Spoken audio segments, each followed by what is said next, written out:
Kalra, ED and CEO at Persistent Systems, to talk about how their earnings went by.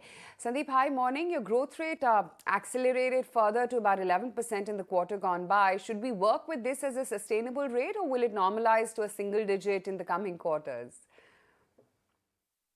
So if you look at our growth rate, the growth rate for the quarter is 11.1% quarter on quarter. And this basically has two components to it.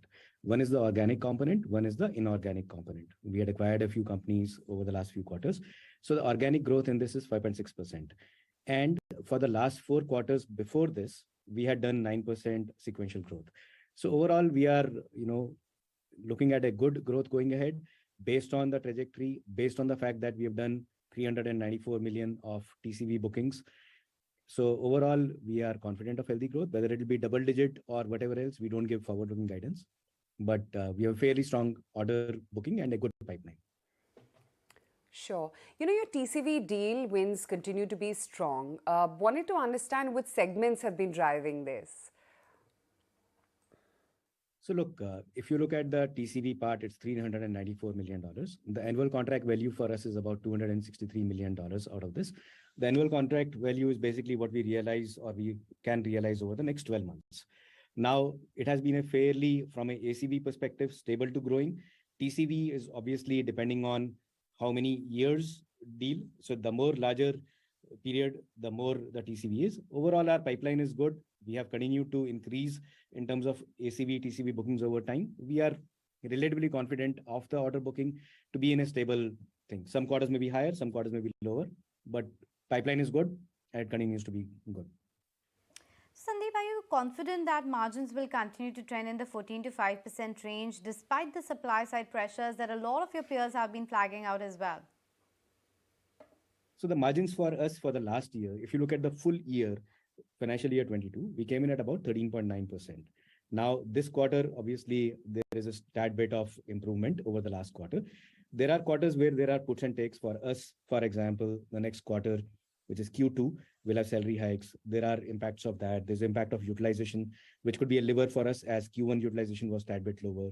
There's increased pipeline, increased bookings that we have done, and so on. So overall, if you look at the full year perspective, not just quarter on quarter, some quarters may be higher, some quarters may be lower.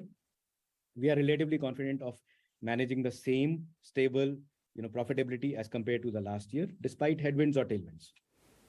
Okay, that's good guidance to have, and to remember that in Q2 we will see pressure, including of the salary hikes on the P&L. But what are you seeing from the client's perspective? Is there a slowdown when it comes to deal closure? What kind of pricing are the deals also taking place? Macroeconomic environment, definitely people are concerned. People are seeing softening from a longer term perspective, as in, as we go along in the few quarters, there's a worry about the softening in the macro. But if you look at our pipeline and our demand part of it, our demand comes from companies that are trying to do revenue acceleration, digital transformation as they came out of COVID. Those are long range programs that are in progress. And as they look at the macroeconomic environment, they're also looking at cost optimization.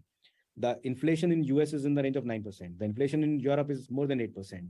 So they're looking at offshoring and working with people like us to optimize their cost. And we are working with the management teams of many of our customers and prospects on these lines. So what has happened over the last few quarters, the demand shaping has changed. The demand quantum has not changed for us as an organization. And we are well embedded in discussions with our customers and prospects. So our demand pipeline continues, as I said before, to be healthy. We are confident of that. And I don't think that demand is slowing down for us because of the macroeconomic slowdown. It's how you deal with it, what kind of discussions you have with your customers, and we are fairly well poised. Okay, let's leave it at that. Let's